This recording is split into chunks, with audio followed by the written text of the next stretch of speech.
ओम शांति। तो आज की सभा में शांतिवन से उड़ता हुआ एक न्यारा प्यारा फरिश्ता हमारे आदरणीय राजयोगी बृजमोहन भाई जी हमारे बीच में पधारे हैं। हम एक हाथ हिलाकर आपका स्वागत करते हैं, सत्कार करते हैं, अभिनंदन करते हैं। हमारे ब्रह्मा कुमारीज़ के अंदर भ्राता जी वो व्यक्तित्व है जो बाबा के गुण से गुण ज्ञान को बहुत ही सहज रीति से और बहुत ही विनोदी ढंग से प्रस्तुत करने की अथॉरिटी रखते हैं। आप मोटिवेशनल स्पीकर हैं, राइटर हैं, ब्रॉडकास्टर हैं। हमारे ब्रह्मा कुमारीज़ की एडिशनल सेक्रेटरी जनरल है और साथ ही साथ Delhi NCR zonal services of Brahma Kumaris के डायरेक्टर इंचार्ज हैं। आपने दिल्ली यूनिवर्सिटी से कॉमर्स में ग्रेजुएशन किया 53 में और लॉ में इन 1955 और फिर अगले ही वर्ष 1956 में आप क्वालिफाइड सीए बने और 55 में ही आपको बाबा का भी ज्ञान मिल गया। फिर तो मम्मा बाबा की पालना लेते हुए ईश्वरीय मार्ग पर चलते भी रहे और बाबा की सेवाओं में सहयोग देते रहे। लेकिन फिर 1973 में दादियों के संग बाबा के इस महायज्ञ को सुचारू रूप से चलाने के लिए, पूरे विश्व में बाबा का नाम प्रख्यात करने के लिए आपने वो लौकिक जॉब छोड़ दी और अपने जीवन को ईश्वरीय सेवाओं के लिए समर्पित किया। हम देख रहे हैं इतनी एज में भी हम सबकी सेवा में उपस्थित हैं, तो बहुत प्रेरणा की मूर्त हैं आप। तो आपसे आज हम सुनेंगे कि हम अपनी डबल लाइट फरिश्ता स्थिति कैसे बनाए। आदरणीय भ्राता जी। ओम शांति। प्यारे बाबा ने सारे विश्व की 800 करोड़ आत्माओं में से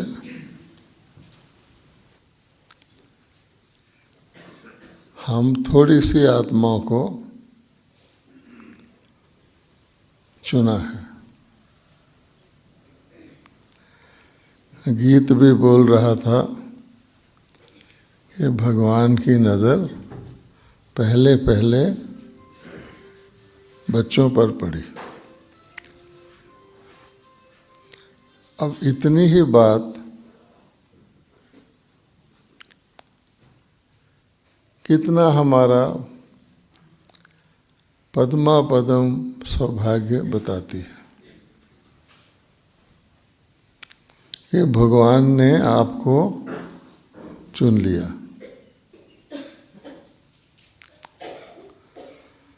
जब हम सोचते हैं भगवान ने हमको चुन लिया,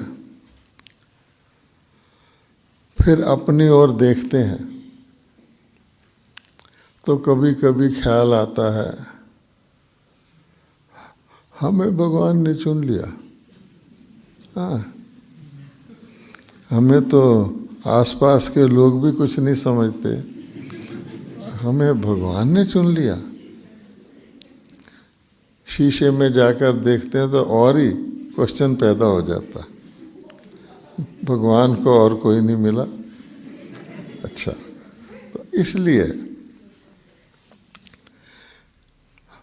वैसे तो भगवान ने चुना है। वो कहते हैं कि मैं आपका आज का रूप नहीं देखता हूँ, ये जन्म भी नहीं देखता हूँ, क्योंकि भगवान सबकी जन्म पत्री जानता है। वो कहते हैं कि आज जो कुछ आप हैं, हर आत्मा वो अपना पार्ट बजाते बजाते ड्रामा के अंदर कोई कहीं आ गई, कोई कहीं आ गया। लेकिन मैं देखता हूँ कि शुरू में ये कौन कौन थे ऐसे जो देवता बने थे, है ना। तो कुछ आम व्यक्ति भी ये सोचता है, किसी चीज़ को लेते हुए, मिट्टी को ही ले लो, कि कोई ख़ास चीज़ बनानी है तो उसके लिए ख़ास मिट्टी ढूंढता है ना। इसलिए भगवान हमारा आदि और अनादि देखता है। तो आपको भी कभी अपने ऊपर डाउट आ जाए, है ना, क्योंकि देवता हमारा संपूर्ण स्वरूप है और आज हमारा पुरुषार्थी स्वरूप है। तो कभी कभी ख्याल आ सकता है, जब तो आप पूरे नशे में होते हैं, अपने स्मृति में होते हैं, तब नहीं आता। जब किसी दूसरे को सुना रहे होते हैं तब तो बिल्कुल ही नहीं आता, उसको ही कह रहे होते हैं कि तू देवता था। लेकिन कभी इस धरती पर कुछ 19-20 हो जाता है, खास तौर पे जिस परिवार में हम रहते हैं, या कोई शारीरिक हो जाता है, कुछ भी हो जाता है, जिसको हम कहते हैं कि आज मेरा क्या है, क्या कहते हैं, वो नहीं है जो होना चाहिए। तो उस समय ये याद रख लें कि हमें भगवान ने चुना है। मनुष्य भी कोई चीज़ लेते हैं तो सोच समझ के लेते हैं, हमें तो भगवान ने चुना है। और भगवान कहता है ऐसी नौबत क्यों आए, रोज ही जब दिन चढ़े, ताकि हमें ऐसा मौका ही ना मिले। तो ये याद कर लें कि हमें स्वयं परमात्मा ने चुना है। किस लिए चुना है, किस लिए चुना है, हमारा लक्ष्य क्या है। भगवान करता ही क्या है कि नर को श्री नारायण, नारी को श्री लक्ष्मी, मनुष्य को देवता बनाता है। अच्छा, भगवान ने चुन लिया। अब हम देवता बने बगैर रह सकते हैं? अगर आप चाहें भी कि मैंने नहीं बनना, अच्छा हो सकता है कभी कभी आ जाए, लेकिन भगवान आपको बना के ही रख छोड़ेगा, तो ये भी पक्की बात है।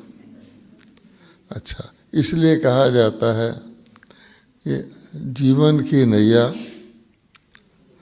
कर दे राम हवाले। बाबा तो कहता है हे राम भी ना कहो, वो गांधी जी ने कहा था शरीर छोड़ते समय, परंतु राम हवाले मैंने बाबा के हवाले। अब किसी को किसी ने चुन लिया और अपनी नैया में भी बिठा लिया, तो पहुंचेंगे कि नहीं पहुंचेंगे? पहुंचेंगे या ज़रूर पहुंचेंगे, या ये समझ ले हम पहुंचे हुए हैं, है ना। कोई डॉक्टरी पढ़ता है तो 1-2 साल के बाद वो सोचना शुरू कर देता आगे का, मैं क्या करूँगा, मैं डॉक्टर बन जाऊँगा, ये करूँगा, आदि आदि। तो बाबा कहता है हमको किस चीज़ के सपने आने चाहिए, हैं? एक होते हैं नकली सपने, ये तो सपनों में देखता रहता, लेकिन एक होता है कि सपना जो है वो लास्ट चीज़ है ना। एक तो होती है बुद्धि, अच्छा एक होता है ख्याल, फिर कहते हैं ख्वाबो ख्याल, संकल्प और सपन। तो हमको किस चीज़ के सपने आने चाहिए? तो ब्रह्मा बाबा जिनके पांडव भवन में हम बैठे हैं, बाबा का कमरा तो आप देखते ही होंगे, उसमें ब्रह्मा बाबा जब बैठते थे तो जहाँ बाबा का लगा हुआ है चित्र, वहाँ लक्ष्मी नारायण का लगा होता था, और वो उसको देखते रहते थे, नेचुरली कमरे में लगा हुआ तो देखना ही है। और उनका टांग जो है चौकड़ी मार के ऐसे हिलता रहता था कि वो देख रहे हैं कि ये लक्ष्मी नारायण हैं, मैं जब बनूंगा तो फिर मैं क्या करूंगा, कैसे महल बनाऊंगा, कैसे प्रजा आएगी, क्या राज्य चलेगा, कितने राज्य चलेंगे, कितनी गद्दियाँ मुझे मिलेंगी, कैसे कैसे होगा। इसको कहते हैं सपने देखना, अर्थात अपने फ्यूचर को सोचना। आज की दुनिया कौन सा फ्यूचर सोच रही है? आज की दुनिया में कोई भी व्यक्ति हो, बीके को छोड़कर, वो क्या सोचते हैं बेचारे, पता नहीं, पता नहीं। और हमको ना सिर्फ पता है बल्कि निश्चय है, और उसमें सोने पर सुहागा कि हम कलब कलब बने हैं और कलब कलब बनते रहेंगे। और ये भी हम खाली अपना पार्ट रिपीट कर रहे हैं। जिसकी नैया का खोया भगवान हो, ये श्योर ही है कि नैया पार जाएगी। भगत तो कहते हैं मेरी नैया पार कर दे, हम तो बैठे हैं। तो उसको हर वक्त कितनी खुशी रहनी चाहिए, कितना नशा रहना चाहिए, और हर वक्त देखता रहना चाहिए जो पीछे रह गया वो तो गया, हम पहुंचने वाले हैं, पहुंचने वाले हैं, पहुंचने वाले हैं।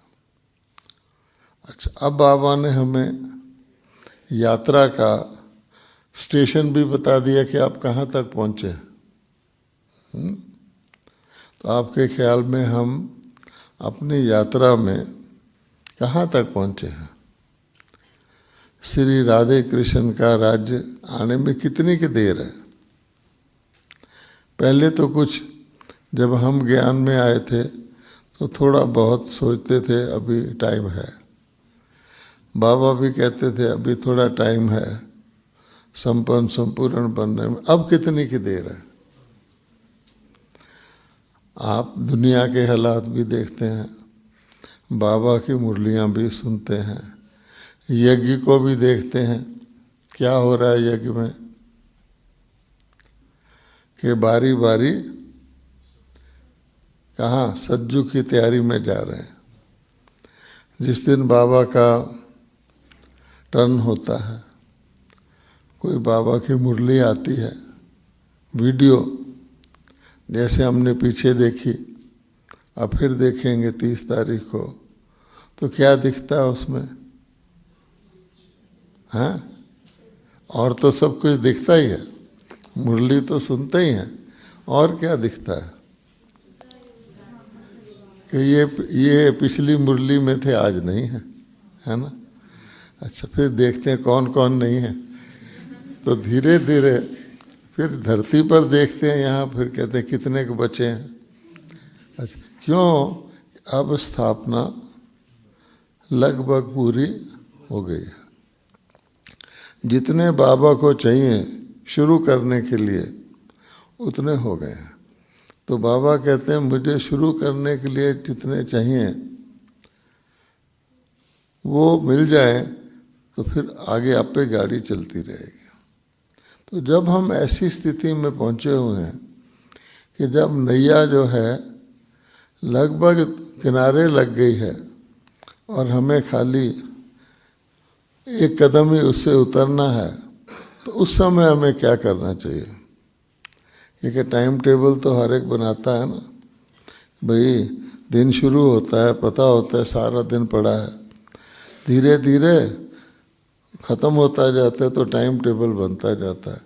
अगर कुछ काम रह जाए तो फिर सोचते अब तो टाइम टेबल बहुत जल्दी जल्दी करो, पूरा करना है। इसलिए अब प्रश्न आता है कि अब हमें कौन सी स्टेज को धारण करना, ताकि हम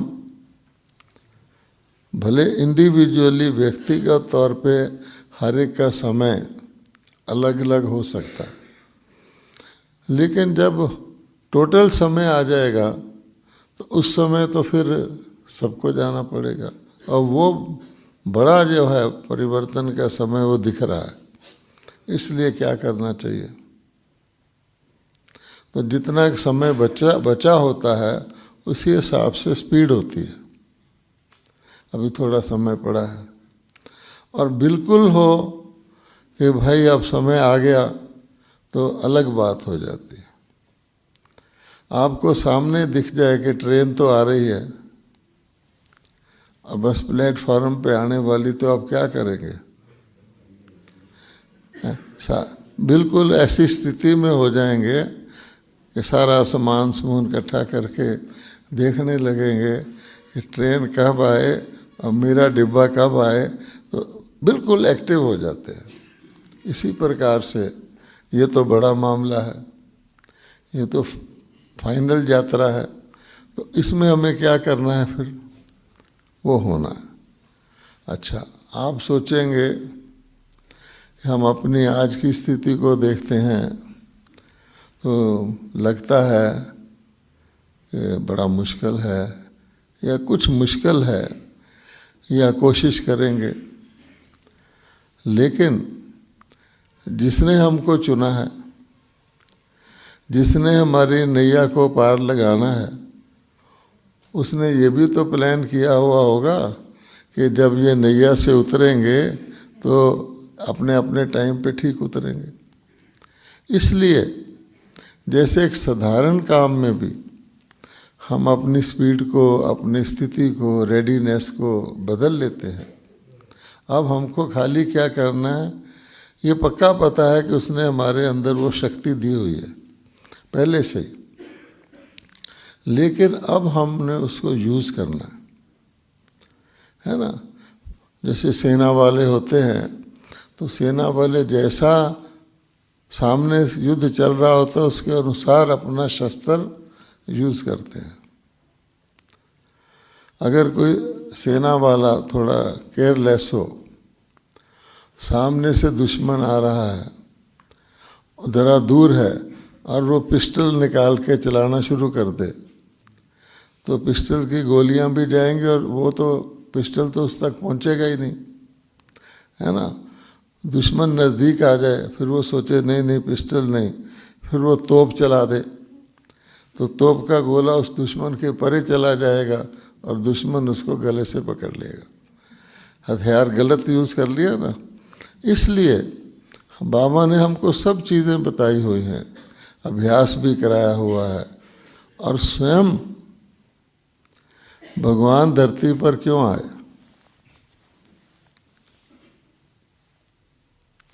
हमको ले जाने के लिए, पहली बात है ना। तो ये तो पक्का है कि जब वो आए हमको ले जाने के लिए, तो ले जाने के लिए पहले तो साकार में हमको अच्छी तरह से अपने जैसा, जैसे हम हैं ऐसे करके बताया। फिर धीरे धीरे जब बच्चे थोड़े छोटे से बड़े हो जाते हैं तो खुद अव्यक्त हो गए कि देखो अब आपको मेरे से मिलना है, तो साकार में नहीं, थोड़ा ऊपर आओ। और कितने वर्ष तक अव्यक्त अभ्यास करवाया। ज़्यादातर हम बाप दादा से ही मिल सकते हैं क्योंकि शरीरधारी हैं, फरिश्ता बन गए, और बीच बीच में ये भी कह दिया कि आपको बिंदी भी बनना है, आप हैं ही बिंदी, तो इसलिए ये अभ्यास कराते रहे। अब हमको क्या करना है कि अपना विधि और स्पीड को बदलना है। तो विधि क्या है? तो विधि यही है कि अब हमको नीचे से ऊपर जाने वाला समय नहीं है ना। अब बाबा देखो, अगर ज्ञान को देखें तो बाबा पहले कहता रहा है बच्चे तुम तेज तेज चलो, फिर कहा दौड़ो, है ना, फिर कहा गैलप करो, और फिर कहा उड़ो, है ना। ऐसे ही पहले कहा 1 का 10 पाओ, फिर 1 का 100, और आजकल क्या है 1 का पद्मा पदम, तो चेंज कर दी विधि। अच्छा, इसी प्रकार से अब हमको एक ही तरीका है कि कि अगर आपने सोचा कि सड़क के रास्ते से दौड़ेंगे भी, बहुत तेज स्पीड से भी जाएंगे तो नहीं पहुंच सकते। सड़क के रास्ते से आप 1000 मील की कार भी चला लो, उड़ेगी नहीं, है ना, क्योंकि इसमें इंजन ही वैसा है। और सड़क के रास्ते से रुकावटें भी आएंगी। तो जो उड़ने वाली इंजन होती है वो सीधा उड़ती है। इसलिए पहले तो बाबा ने कहा आपको ये सोचना पड़ेगा कि अगर हमने पहुंचना है तो हमारी उड़ने वाली मशीन होनी चाहिए, अर्थात उड़ती कला होनी चाहिए, चढ़ती कला, दौड़ती कला आदि नहीं। फिर उड़ के जाएंगे कहाँ?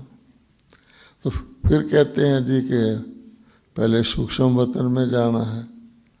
अच्छा, अब पहले आप उड़े, सूक्ष्म वतन में जाएं, आपके पास मशीन भी है पर आप कभी उसको चलाते ही नहीं या कुछ और अड़चन आ जाती है, इसलिए भगवान ने और तरीका बताया। वो कहते हैं ऊपर से नीचे आओ,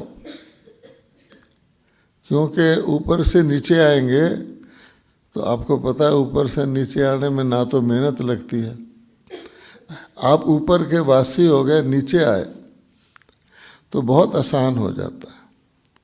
हम जिस फैक्ट्री में काम करते थे उसमें बोरियां भरनी पड़ती थी किसी चीज़ से, तो नीचे से बोरी भर के ऊपर नहीं डालते थे, वो मटेरियल को ऊपर ले जाते थे और वो नीचे आके बोरी भरता था, अर्थात ऊपर से नीचे आता था तो कुछ उठाना नहीं पड़ता था। अभी आप देखिए कि हम इस दुनिया में क्यों हैं, इस साकार दुनिया में हम क्यों हैं? इसलिए हैं कि हमारे साथ हमारा शरीर है, और वो जो शरीर है भारी है और 5 तत्वों का बना हुआ है। अब शरीर में बैठे बैठे आप उड़ान तो कर सकते हैं बुद्धि से, लेकिन कितने भी कर लेंगे आएंगे तो शरीर में। अच्छा, अब बाबा ने हमको सिखाया कि देह भान को छोड़ दो। अच्छा, जब भी हम बुद्धि से मन से ऊपर जाते हैं देह भान तो छोड़ते हैं, लेकिन हमारा हेडक्वार्टर तो देह ही है, फिर घूम फिर कर वहाँ आ जाते हैं। इसलिए अब ये तरीका तो चलेगा नहीं। तो हमें क्या करना है फिर? देह भान को छोड़ने का अभ्यास तो हो गया, हमें ऊपर से नीचे आना। तो बाबा कहते हैं जैसे बाप दादा अवतरित होते हैं, ठीक है, जिस वक़्त अवतरित होते हैं तो इस दुनिया में होते हैं, शरीर में होते हैं, बोलते भी हैं, लेकिन बाप दादा के अवतरण से हमें भी पता है कि बाप दादा ऊपर से आए हैं और अपना पाठ पूरा करके ऊपर चले जाएंगे। उनको ना तो देह है ना देह का कोई आकर्षण है, तो जिसको कहते हैं कि वो अवतरित होकर अपना पाठ बजाते हैं न्यारे प्यारे होकर। अब हमको भी पाठ तो बजाना ही है। बाप दादा तो इंडिपेंडेंट हैं, पर हमारा थोड़ा बहुत हिसाब पड़ा हुआ है, इसलिए हम सोचे हैं हिसाब चुकतू कर लें। वो तो हम कई सालों से कर रहे हैं, लेकिन अब जैसा समय है इसलिए बाबा ने कहा है फरिश्ता रूप धारण करो। अच्छा, फरिश्ता रूप धारण करने के लिए पहले धरती पर अभ्यास चाहिए। यहाँ पर वो कैसे? अगर कोई कार स्टार्ट नहीं हो रही, खड़ी हो गई है, तो उसको आप धक्का लगवाते हैं।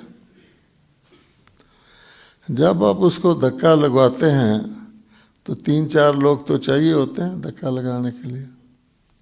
अच्छा, अब अगर आप उस कार का सिर्फ इंजन स्टार्ट कर दो, फिर धक्का लगवाओ, फिर कितने लोग चाहिए होते हैं? एक व्यक्ति भी चला लेता है, क्योंकि अब उसके अंदर वाइब्रेशन आ गई, हल्की हो गई है वही कार, धक्का भी लगना है, खाली उसका वाइब्रेशन उसका हल्का हो जाता। इसी प्रकार से अगर हम अपने फरिश्ते रूप को इमर्ज करके काम करें, जैसे हम वैसे भी किसी वक़्त कोई काम की ज़रूरत होती है उसके अनुसार करते हैं कि नहीं करते। मान लो आपको कुछ सीढ़ी चढ़ना है, आप कहते हैं बड़ी ऊंची सीढ़ी है, कोई कह दे दादी जानकी ने ये सीढ़ी चढ़ी थी भाई, तो आप कहते हैं दादी जानकी मैं क्यों नहीं चढ़ सकता, करते हैं ना। अच्छा, इसी प्रकार से किसी के पीछे सांप लग जाए, वो चल भी नहीं पाता तो कितनी तेज़ भागता है, तो शक्ति तो है ना हमारे अंदर। अब क्वेश्चन ये है कि वो शक्ति तो सांप दिखता है और ये समय नहीं दिखता कि भाई कब ये जल्दी जल्दी ख़त्म करना है। इसलिए पहले तो हम अपने शरीर में रहते हुए ही जो भी काम करें अपने फरिश्ता रूप धारण करके करेंगे तो हल्का हो जाएगा। ये आप अनुभव करके देखिए, ये बहुत आसान तरीका है। अच्छा, जो ही आपने समझा मैं भारी हूँ तो आप भारी, फरिश्ता हूँ तो हल्का। वैसे भी कोई खुशी की खबर आ जाए तो व्यक्ति हल्का हो जाता है। आपने डांस देखा होगा गुजरातियों का, मोटे भी डांस कर रहे हैं क्योंकि वो खुशी में है, शरीर का पता नहीं लगता। इसी प्रकार से अगर कोई खराब खबर मिल जाए कि तेरे को तो कैंसर है, अभी बेचारा अब तक भी कैंसर था, उसके बाद उसकी चाल देखो, पैर चल ही नहीं पाएगा, अरे भाई चलो चलता हूँ, तो ये हो गया ना। तो ये तो हो गया शारीरिक, लेकिन अगर हम बुद्धि से, फरिश्ता रूप तो है हमारा, उसको धारण कर लें। जैसे मैंने आपको मोटर स्टार्ट की एग्जांपल दी, एक तो अब यहाँ हल्के होने का आपको अभ्यास हो जाएगा। जब यहाँ हल्के होने का अभ्यास हो जाएगा कि मैं फरिश्ता शरीर में हूँ, तो फिर आपको बाबा ने कहा हुआ है कि छोटा छोटा शरीर को न्यारे होने का अभ्यास करना है, लंबा नहीं करना। 2 मिनट, जैसे मैं यहाँ से अशरीरी, समझो मेरा शरीर छूट गया है तो भी तो मैं जाऊँगा ही, तो हम खुद छोड़ के 2 मिनट के लिए, ये तो तसल्ली है, 2 मिनट बाद वापस आ जाएंगे, आप कर सकते हैं, आप करिए, तो आप देखेंगे आसान है। अच्छा, फिर यहाँ बैठा हूँ मैं, यहाँ बैठे बैठे मैं सोचता हूँ मैं वहाँ बैठ जाऊँ, बैठा मैं यहाँ हूँ, तो आप कर सकते हैं ना। कभी कभी हम फोटो बनाते हैं तो व्यक्ति जो होता है स्टेज पर भी होता है, ऑडियंस में भी होता है, तो उसको निकाल देते हैं। इसी प्रकार से ये भी आप अभ्यास कर सकते हैं। एक शरीर में हम बैठे हैं, चलो 1 मिनट के लिए वहाँ जाके बैठ जाते हैं, तो आप न्यारे तो हो गए ना। ऐसे करते करते फिर आप, बाबा कहता है कि उसको थोड़ा थोड़ा करके आप बढ़ाइए, तो आपको फील होगा कि मैं काफ़ी समय तक फरिश्ता रूप में रह सकता हूँ। अच्छा, जब ऐसा हो जाए तो फिर रिवर्स कर दीजिए कि फरिश्ता रूप से, जैसे हमारे बाप दादा फरिश्ता रूप में हैं, हमारे पूर्वज दादियाँ भी फरिश्ता रूप में हैं, हम भी जब बुद्धि लगाते हैं तो फरिश्ता रूप में बात जाते हैं, अमृत वेले भी जाते हैं। तो वो हम सोचें कि हम फरिश्ता रूप से अब नीचे आए, अर्थात चाहे हम सारा दिन नीचे रहते हैं लेकिन आए फरिश्ता रूप से हैं, तो हमारी बुद्धि जो है, कॉन्शियसनेस, वो वहाँ लग जाएगी कि वहाँ से मैं आया हुआ हूँ। तो फिर आपको एक ख़ास तौर पर विश्वास होगा अपने ऊपर, अगर मेरे को शरीर छोड़ना पड़ जाए तो मैं वहाँ जा सकता हूँ, क्योंकि मेरा ऑलरेडी अभ्यास है। वरना क्या होगा, हम सोचेंगे कि उस वक़्त मैं कर लूँगा, तो बाबा कहता है नहीं, फिर आपको मुश्किल हो जाएगी, क्योंकि अभ्यास ही नहीं किया। उस वक़्त फिर बाबा ने बताया हुआ है, मैं आत्मा हूँ, मैं फरिश्ता हूँ, मैं परम धाम में निवासी हूँ, निराकार हूँ, अब मैं उड़ती हूँ, बोलते रहेंगे। लेकिन बाबा ने कहा हुआ गंगा राम नल पर बैठा और कह रहा है, फिर होगा नहीं। इसलिए अपनी तैयारी हर एक को स्वयं की स्वयं करनी है। अच्छा, ये तो हो गई मोटी बात। अब आप आइए जरा सूक्ष्म बात पर। अब बाबा कहते हैं कि डबल लाइट बन के आप फरिश्ता बन सकते हैं, ठीक है। एक लाइट तो आप हैं ही, आत्मा, ठीक है। आत्मा तो हल्की है। अच्छा, आत्मा हल्की है, लेकिन जो दूसरा हिस्सा है हमारा वो है कि हम बंधनों में हैं, पंछी पिंजरे में है, आत्मा रूपी पंछी पिंजरे में है। बंधन कौन कौन से हैं सबको पता है। पहला बंधन देह का, फिर देह की इंद्रियों का, देह के संबंधों का, देह के जो चीज़ें से हमारा आकर्षण है उसका, पदार्थों का। अच्छा, फिर बाबा कहते हैं आप संबंध संपर्क में आते हैं तो भी बॉडी कॉन्शियस बॉडी वालों से आते हैं। इतना ध्यान रखें हर वक्त कि मैं आत्मा हूँ, वो भी आत्मा है। तो शारीरिक में आते आते क्योंकि बंधन होता है तो सोच भी लेंगे आप तो नहीं होगा, वो बंधन जब तक ख़त्म नहीं होगा। करते करते फिर बाबा कहता है कि फाइनल बात आती है पुराने संस्कार। बंधन में भी हम क्यों हैं? एक तो पुराने संस्कार, एक पुराने हिसाब किताब। हम कुछ भी कोशिश कर लें, कहीं भी भाग जाएं, हमारे हिसाब किताब अगर हैं वहाँ भी पहुँच जाएंगे। तो हम किसी चीज़ से छुटकारा पाकर भागकर नहीं छूट सकते। पुराने हिसाब किताब को चुकतू करना है। और पुराने हिसाब किताब भी जो मन के संस्कारों के हैं, आप कोशिश करते हैं कि मैं आत्मा बन के निरसंकल्प होकर बैठ जाऊं। आप करके देखिए, थोड़ी देर बाद आप जा रहे होंगे परम धाम, लेकिन पहुंच जाएंगे कहीं और। जैसे वो दिवाली के दिन चलाते हैं ना, बिगड़ा हुआ तो वहीं आके कभी कभी तो आपके अंदर आ जाता है। तो आप देख लीजिए, क्यों कि वो खींचते हैं। तो जो पुराने हिसाब किताब हैं वो हमारे पास किस रूप में आते हैं? तो आप देखेंगे सबसे ज़्यादा जिसको बाबा कहता है व्यर्थ संकल्प। आप कभी भी सोचें मैंने फरिश्ता बनना है, ठीक है, आप देखेंगे मन से भी फरिश्ता बनने के अंदर बनेंगे, चलेंगे फरिश्ता बनने, थोड़ी देर बाद व्यर्थ संकल्प आ जाएंगे। चाहे वो पीछे की बातें हों या आगे की बातें हों या फालतू बातें हों या किसी की। अब व्यर्थ संकल्पों में भी दो प्रकार के संकल्प खास आते हैं। एक तो वो आते हैं कि जिन चीज़ों से हमारा लगाव है, हमें पसंद है इस धरती की। मोटे रूप से तो बाबा ने कहा हुआ है सतयुग में कोई ख़राब चीज़ नहीं होती, ये तो हम मानते हैं ना। सतयुग में कोई ख़राब चीज़ नहीं होती। लेकिन इसका जो उल्टा है कि कलयुग में कोई अच्छी चीज़ नहीं होती, इसमें फंस जाते हैं कि नहीं नहीं कलयुग में भी तो अच्छा है, सेब कितना अच्छा है, इससे तो ताकत आती है, हैं जी। तो ये गड़बड़ हो जाती है कि बाबा की जितनी मुरलियाँ सुनेंगे बाबा एक साइड का दूसरा साइड बताता है। अच्छा, लेकिन हम जानते हैं कि कलयुग में जब कलयुग है तो वो प्रधान है। कल परसों की मुरली में भी आया था कि सतयुग की कोई भी चीज़ कलयुग में नहीं हो सकती। क्यों? यह है ही तमो प्रधान, सतो प्रधान कैसे आएगा? चाहे शेप उसका वैसा ही होगा, अंदर उसके घुन लगा हुआ होगा।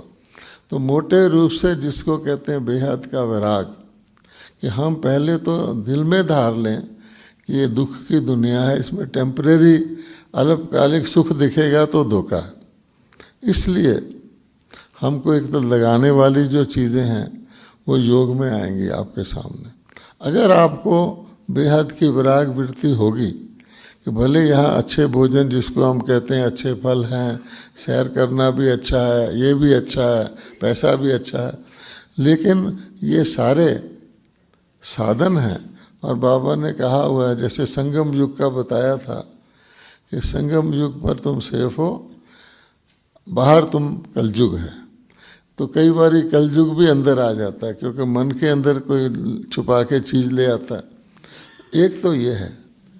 दूसरा है, किसी के लिए, किसी व्यक्ति के लिए अगर आपके मन में, जिसको हम मोटे शब्दों में कहते हैं घृणा है, यानी आप उसको पसंद नहीं करते, तो वो और भी ज़्यादा कशिश करने वाली चीज़ों से भी ज़्यादा वो आपके रास्ते में बाधा आएगी।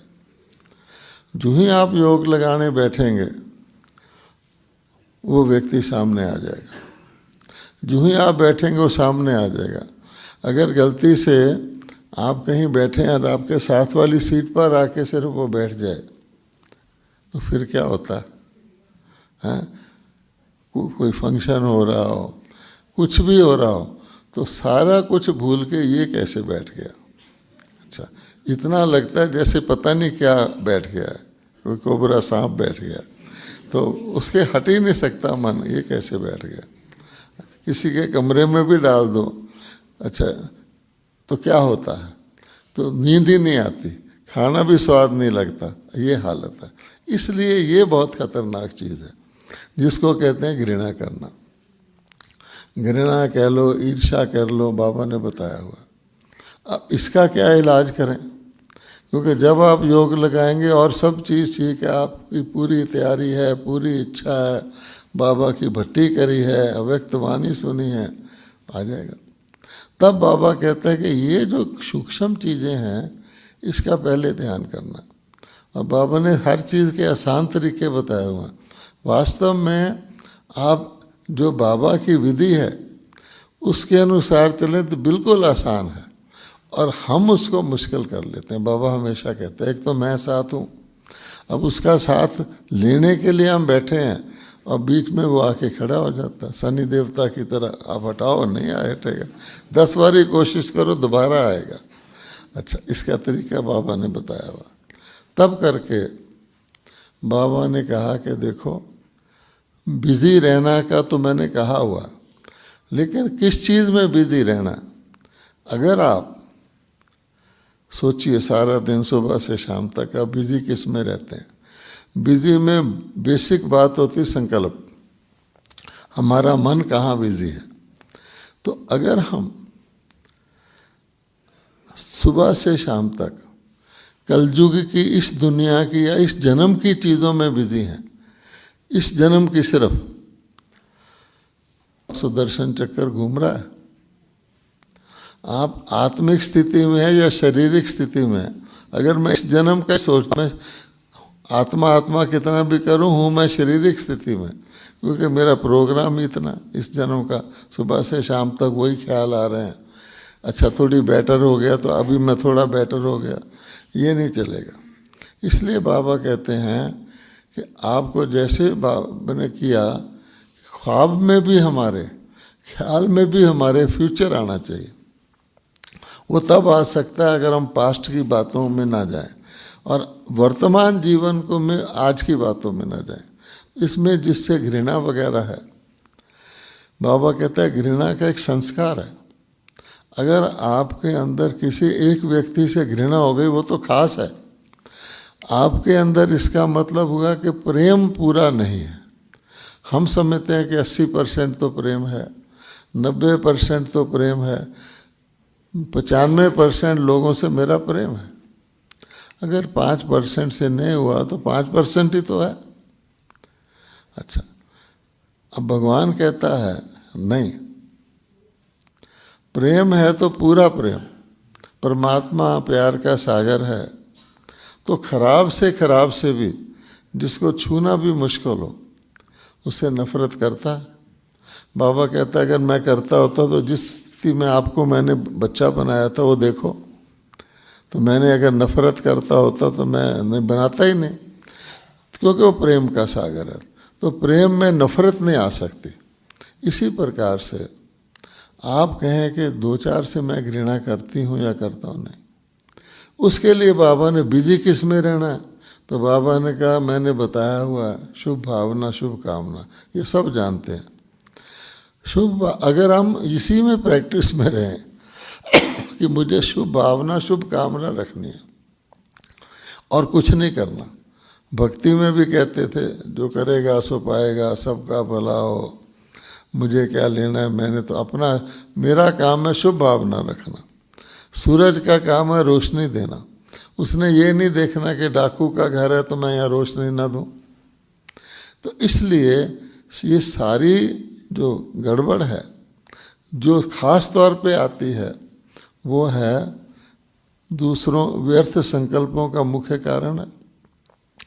वो जो आसक्तियाँ हैं उसको फिर भी व्यक्ति कंट्रोल कर लेता है कि भी मैंने जाना है, ये कलयुग है, अगर मेरा मृत्यु होने लगे कोई मुझे कहे ये चीज़ खा ले, मैं खा थोड़ी सकूँगा, ऐसे ऐसे आप कर सकते हैं। लेकिन ये जो सूक्ष्म है ये बहुत बड़ी चीज़ है। इसलिए हम बिजी रहें कि तेरा भी भला हो, तेरा, मेरा काम है तेरा भी भला हो, दूसरा जो मर्जी करे। तो शुभ भावना, बाबा अभी आपने शुभ भावना शुभ कामना की पूरी मुरली सुनी है ना।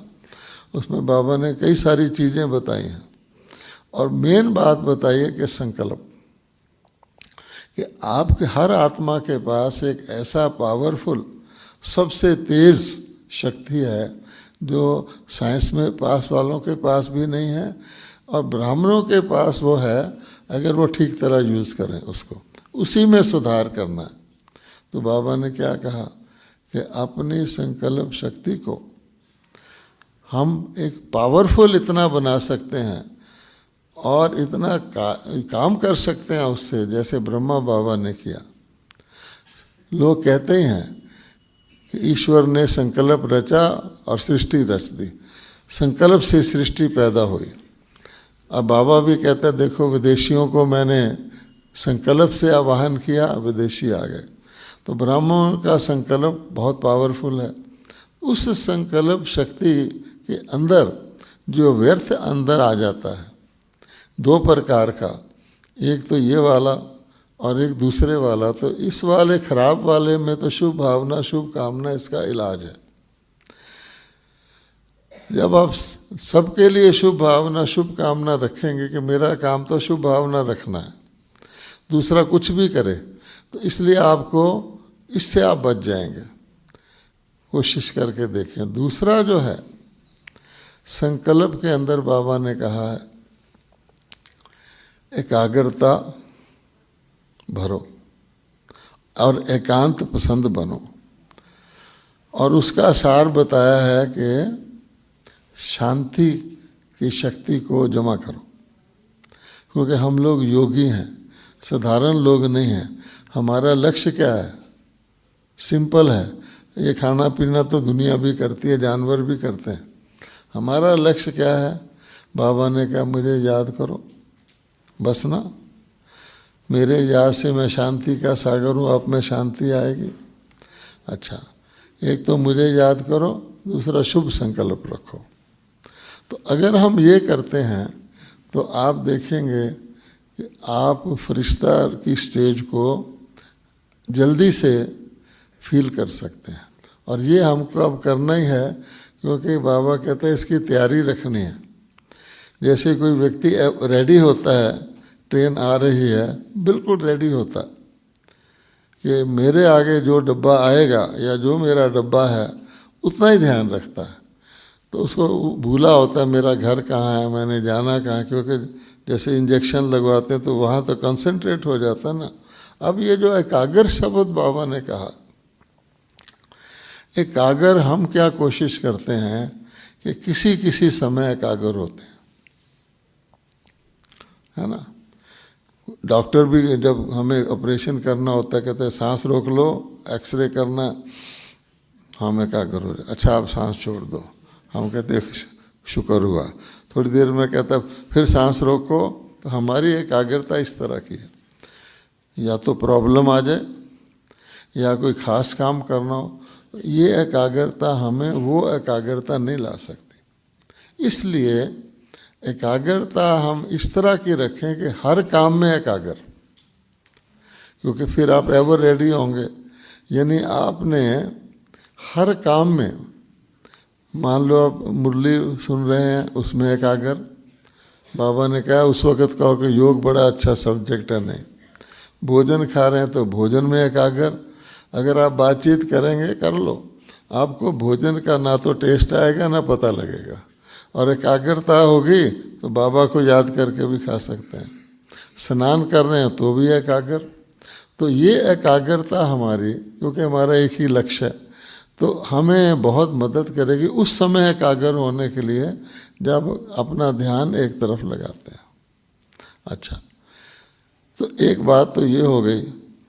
दूसरी बात क्या है कि जिसको बाबा कहता है परचिंतन, व्यर्थ संकल्पों की जड़ भी क्या है, तो हम अपना नहीं सोचते, दूसरे का सोचते हैं।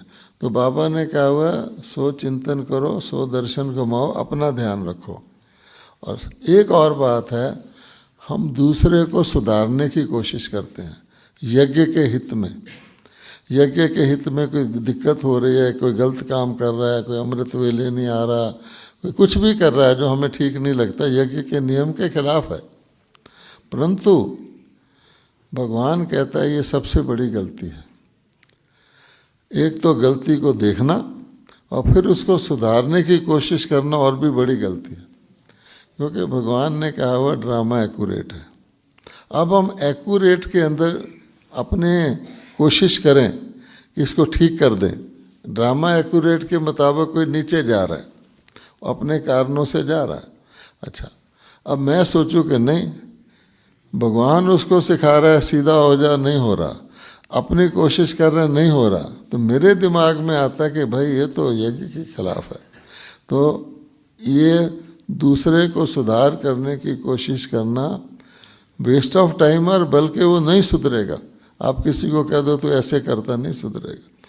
मुस्करा के देखते रहो, ड्रामा एक्यूरेट है, अपना सुधार करें हम, ये एक और इम्पोर्टेंट बात है।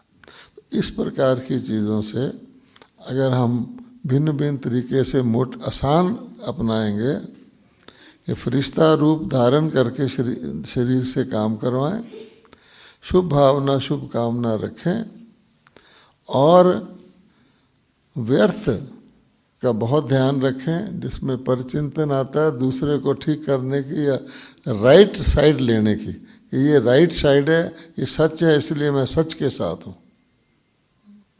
ड्रामा कहता है सच और झूठ दोनों चल रहे हैं, हर उसने फाइनल सच पर ही आ जाना है, पर मैं अपना हिस्सा निभाऊं, इससे ज़्यादा नहीं। ओम शांति।